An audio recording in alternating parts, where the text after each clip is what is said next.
नमस्कार, मैं हूं आपके साथ कौशलेंद्र प्रताप सिंह और आप देखना शुरू कर चुके हैं प्रजातंत्र टीवी। शनिवार सुबह तक यही सबसे बड़ा सवाल सामने था कि नई दिल्ली के G20 शिखर सम्मेलन के नतीजे के रूप में साझा बयान यानी जॉइंट स्टेटमेंट आएगा या नहीं आएगा।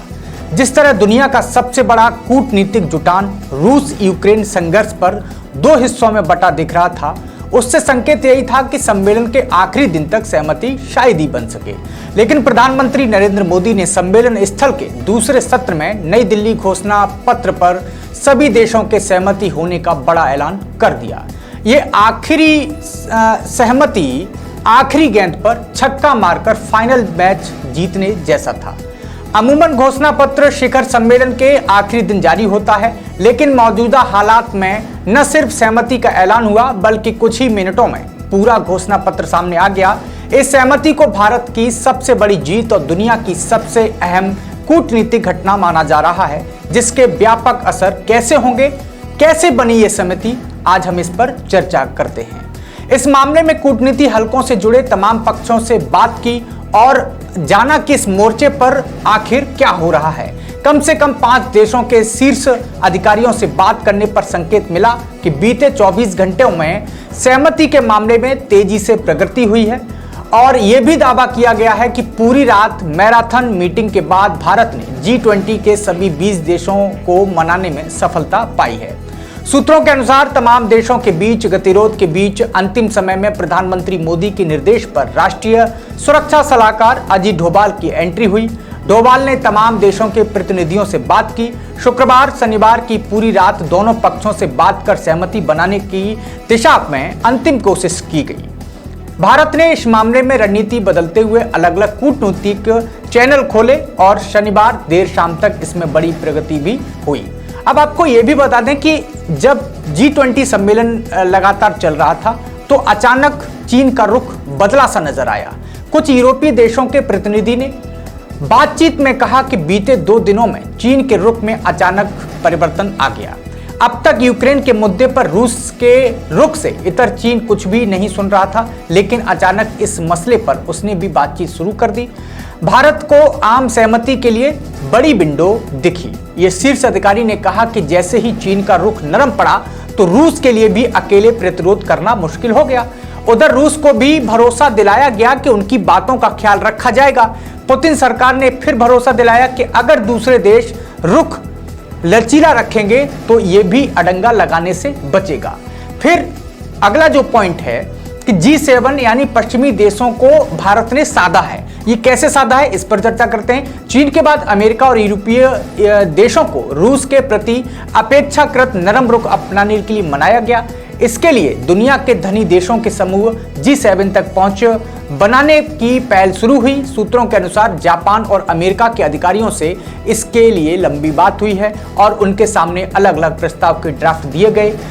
यहां भी तब उम्मीद की किरण दिखी जब इन देशों ने रूस यूक्रेन जंग के मसले पर रूस के खिलाफ कड़ा स्टैंड अपनाने की अपनी जिद छोड़ी और दूसरे देश विकल्पों पर बात करते दिखे। सऊदी की बात करें तो सऊदी सहित दूसरे देशों की अपनी अपनी चिंताएं ही। ऐसा नहीं है कि सिर्फ यूक्रेन मुद्दे पर ही गतिरोध बना हुआ है। जीवाश्म ईंधन यानी पेट्रोलियम पदार्थों के मुद्दे पर भी कुछ देशों में गतिरोध है। इस पर अमेरिका और यूरोपीय देश अपनी शर्तों के साथ आ रहे हैं, जिस पर सऊदी अरब को ऐतराज है। सऊदी अरब का तर्क है कि जल्दबाजी में इस मसले पर कदम उठाने का असर उनके हितों पर पड़ेगा। खुद मेजबान भारत सहित कुछ विकासशील देशों को पर्यावरण से जुड़े मुद्दों के कुछ प्रावधानों पर ऐतराज है, लेकिन अधिकारियों के अनुसार पहले से तय था कि इन्हें अंतिम समय में सुलझाया जाएगा। आपको बता दें कि G20 की जब बैठक हुई, आखिर वो कौन सी बैठक थी जिसने बैठकों का सूरत बदल दी? तो 2 बैठकों ने बदली सूरत। इस पर चर्चा करते हैं। इस हफ्ते 2 बैठकों ने रूस यूक्रेन युद्ध के बाद पहली बार पूरे विश्व को एक मंच पर सहमति करने में मदद की। पहली मीटिंग इंडोनेशिया के जकार्ता में विदेश मंत्री एस जयशंकर की रूस के विदेश मंत्री सरगई लावरोव से हुई। इसमें रूस पहली बार नरम दिखा और भारत को सहयोग करने का भरोसा दिया। दूसरी मीटिंग प्रधानमंत्री नरेंद्र मोदी और अमेरिका कि राष्ट्रपति जो बाइडेन के बीच रही। इस मीटिंग ने अमेरिका का रुख जो है नरम करने में मदद की। आपको यह भी बता दें कि नई दिल्ली घोषणा पत्र में रूस यूक्रेन युद्ध का जिक्र तो है, लेकिन रूस का नाम नहीं लिया गया, उसे यूक्रेन में युद्ध कहा गया। साझा घोषणा पत्र पर सभी देशों की सहमति इसलिए भी खास है कि नवंबर 2022 में इंडोनेशिया समिट में जारी घोषणा पत्र में रूस यूक्रेन युद्ध को लेकर सहमति बन नहीं पाई थी। रूस और चीन ने युद्ध के बारे में की गई टिप्पणियों से अलग कर लिया था। तब घोषणा पत्र के साथ ही इन देशों की लिखित असहमति भी शामिल थी। यूक्रेन युद्ध के संबंध में बाली में पिछले साल हुई चर्चा को दोहराया गया और लिखा गया कि सभी देशों को संयुक्त राष्ट्र चार्टर के मकसद और मूल्यों के हिसाब से काम करना चाहिए। सभी देशों को किसी अन्य देश की क्षेत्रीय अखंडता और संप्रभुता या राजनीतिक स्वतंत्रता के खिलाफ अधिग्रहण की धमकी या बल के इस्तेमाल से बचना चाहिए। परमाणु हथियारों को इस्तेमाल या इसकी धमकी देना भी किसी भी हालत में मंजूर नहीं है। अब सबसे मुख्य बिंदु पर चर्चा कर लेते हैं कि आखिर इस घोषणा पत्र में क्या क्या है।